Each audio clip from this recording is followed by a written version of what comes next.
बेहद स्वागत है जी सभी स्टूडेंट्स का। एक बार फिर हम हाजिर हैं साथ अनीता भंडराल जी मौजूद हैं जो चंडीगढ़ के स्टडी केयर के हेड हैं। अनीता जी आपका बेहद स्वागत है जी। Thank you so much sir. Thank you so much. So कई तरह की नई नई खबरें कनाडा से भी आ रही हैं, ऑस्ट्रेलिया से भी आ रही हैं और आज के टाइम में ऑस्ट्रेलिया में कंपटीशन और ज़्यादा।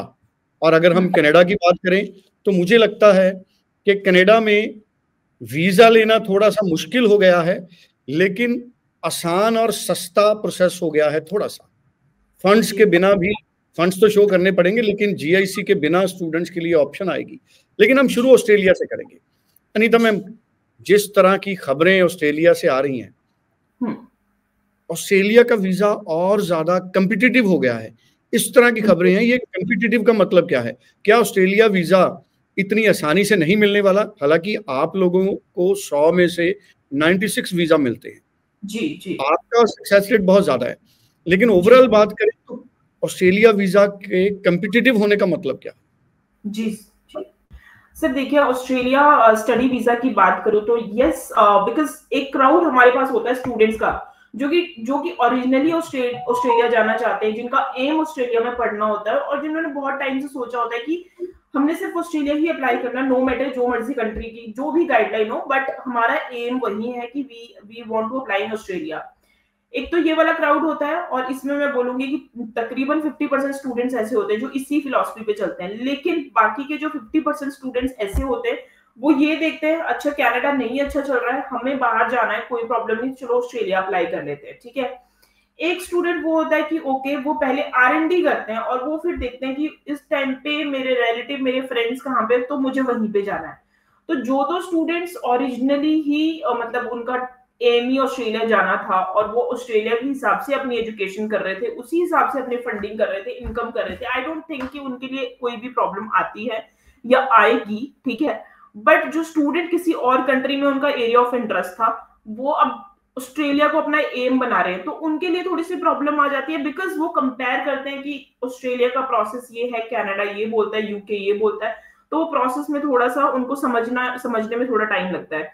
तो सबसे पहले तो अपना एक एम और एक विजन बनाएं कि कौन सी कंट्री में जाना है, और because you are going for the student visa, तो बेटर यही रहेगा कि एजुकेशन के पर्पज से सोचें, वो ज्यादा बेटर है। अब अगर मैं रीसेंट अपडेट की बात करती हूँ ऑस्ट्रेलिया की, कि अभी जो रीसेंट अपडेट्स हैं वो क्या है।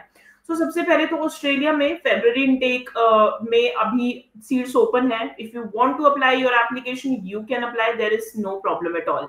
इसके अलावा आप साथ में ही जुलाई इनटेक में भी एप्लीकेशन अप्लाई कर सकते हैं, there is no problem at all, they are accepting the application for July intake as well. अब आपको सिर्फ और सिर्फ इस टाइम पे, क्योंकि जहां पे इतने डिलेज हो रहे हैं चीजों को लेके, सिर्फ यहाँ पे एक ही चीज पे आपको प्रोसेस फॉलो करना है, बिकॉज हम हर शो में, मैं मंत्री जी हर शो में आप लोगों को यही कम्युनिकेट करते हैं कि there is no delay from our end, there is no delay from the universities end. It just that कि हाई कमीशन एक टाइम दे दिया कि 2 से 3 महीने वीजा डिसीजन को लगेंगे, तो हमारी समझदारी इसमें यही होगी कि हम टाइम रहते अपनी वीजा फाइल को लॉन्च करें। पहली चीज तो ये इंस्ट्रक्शन आप बिल्कुल फॉलो कर लीजिए, गार्ड बांध लीजिए, सो दैट आपका कभी भी प्रोसेस डिले ही ना हो। ऐसा ना हो कि आपकी जो इनटेक है वो जा रहा है आपका, बट आपका साथ में आपका अभी तक आपके प्रोसेस का और वीजा प्रोसेस का कुछ नहीं आता पता। दूसरी चीज, do not compromise with the university and with the course. तो जो स्टूडेंट्स अभी ये सोच रहे हैं कि पता नहीं किस तरह से क्या प्रोसेस रहेगा, देखिए इंटरनेशनल कैपिंग बहुत सारे स्टूडेंट्स ने सुना है कि इंटरनेशनल कैपिंग आई है, आएगी, उससे क्या इम्पैक्ट पड़ेगा। तो let me tell you very very clearly this time कि अभी तो इंटरनेशनल कैपिंग स्टार्ट ही नहीं हुई है। अभी तो सिर्फ सीट्स की रिवीलनेस हुई है कि कौन सी यूनिवर्सिटी को कितनी सीट्स मिलेगी। अभी तो जो इंटरनेशनल कैपिंग का जो असली जो इम्पैक्ट पड़ेगा वो जनवरी के बाद पड़ेगा, मतलब जनवरी 2025 के बाद पड़ेगा, तब हमें पता चलेगा कि ओके, बिकॉज अभी जो सीट्स है वो एलोकेट हुई है हर यूनिवर्सिटी को। अब किसी यूनिवर्सिटी के पास 1000 सीट्स हैं, किसी के पास 5000 सीट्स हैं। जुलाई इनटेक 25 जुलाई कब से स्टार्ट करें अप्लाई करना?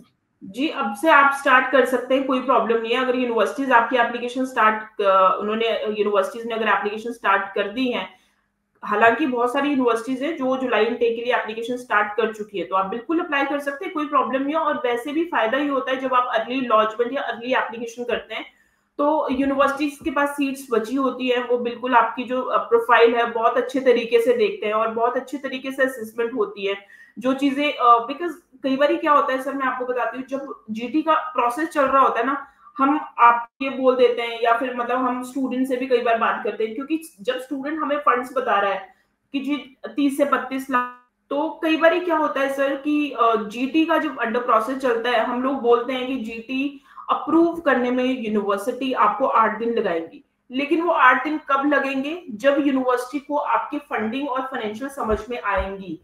और दूसरी चीज है, जब आपने यूनिवर्सिटीज को, बिकॉज फंड्स लोग भेज देते हैं, स्टूडेंट्स भेज देते हैं, बट कई बार यूनिवर्सिटीज की गाइडलाइन कुछ और होती है और यूनिवर्सिटी को जस्टिफाई करवाना होता है कि हम ये जो फंड्स हैं ये हम क्यों भेज रहे हैं, that is really very important.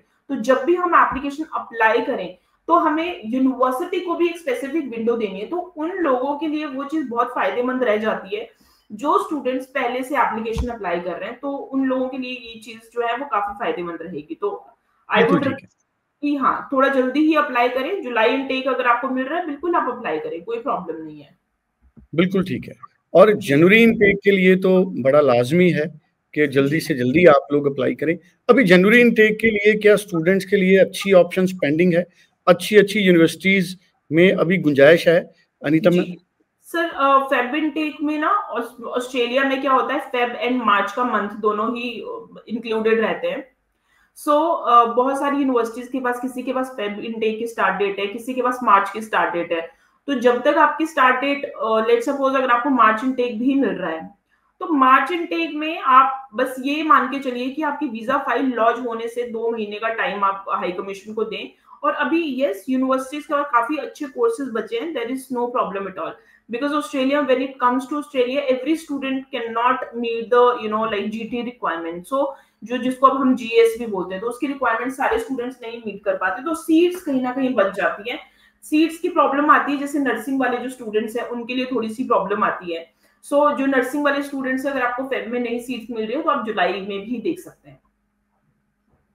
बिल्कुल ठीक है। और ये बड़ा जरूरी है स्टूडेंट्स के लिए कि वो इन चीजों को समझें कि जनवरी इनटेक के लिए अगर हम नवंबर में अप्लाई कर लें तो हमको खासा बेनिफिट रह सकता है। अगर नवंबर में फाइल लॉन्च होती है तो हम एक्सपेक्ट कर सकते हैं कि जनवरी इनटेक या फरवरी इनटेक में हमें वीजा मिल जाएगा। मान लीजिए स्टूडेंट जो नवंबर से लेट हो जाएंगे, उनके लिए कितना रिस्क है जनवरी फरवरी इनटेक लेना? सर देखिए, सब सारे स्टूडेंट्स का जो वीजा डिसीजन का जो टाइम है वो 3 महीने नहीं लग रहा है, 2.5 महीने नहीं लग रहा है। हमारे रिसेंटली कुछ वीजाज आए हैं 1.5 महीने के अंदर, 1 महीने के अंदर। बट अब ये इस चीज की पब्लिसिटी करना या फिर इस चीज को ये बोलना है कि नहीं नहीं अभी तो ऑस्ट्रेलिया 1 महीने का टाइम ले रहा है, वो रेयर स्टूडेंट्स के आते हैं 1 महीना 1.5 महीना। हालांकि हमारे जितने भी स्टूडेंट्स, अभी मैंने आपको जो डिस्क्लोज किया था, वीजा नंबर जो मैंने आपको डिस्क्लोज किया था, वो सबका एक ही टाइम था, 1.5 महीने के अंदर, 1 महीने के अंदर डिसीजन देना। लेकिन जो हाई कमीशन की जो गाइडलाइन है, जब उन्होंने मेंशन किया है कि वी विल टेक इतने 2 से 3 महीने का वो टाइम लेंगे, तो I believe we should give them the appropriate time. जल्दी आ जाए सो दैट हम उस चीज को ऐसे कंसीडर करेंगे, जल्दी आ जाए सो दैट्स आवर लक, और अगर लेट आ जाए तो चलो we have given the appropriate time to the high commission. बिल्कुल ठीक है। तो नवंबर इनटेक में अभी भी नवंबर के मंथ में स्टूडेंट्स के पास ऑप्शन है कि वो जनवरी या फरवरी के लिए अप्लाई कर सकते हैं, और जुलाई इनटेक के लिए भी स्टूडेंट अप्लाई कर सकते हैं। अब जुलाई इनटेक के लिए कौन से स्टूडेंट अप्लाई कर सकते हैं, ये अपने आप में बड़ा क्वेश्चन है। जुलाई इनटेक के लिए क्या 23rd पास आउट स्टूडेंट, माफ कीजिएगा 24 पास आउट स्टूडेंट वही अप्लाई कर सकते हैं, या 23rd पास आउट भी अप्लाई कर सकते हैं? नहीं सर, 24 पास आउट जी। ओके, जुलाई के लिए सिर्फ 24 पास आउट स्टूडेंट ही अप्लाई कर सकते हैं। बिल्कुल ठीक है जी। So thank you so much Anita ma'am, बड़े इंपॉर्टेंट तरीके से और बड़े अच्छे तरीके से आपने स्टूडेंट्स को सारी गाइडेंस दी है। और व्हाट्सएप आप करिए 9343624902। Thank you so much. Thank you so much. Thank you. Thank you.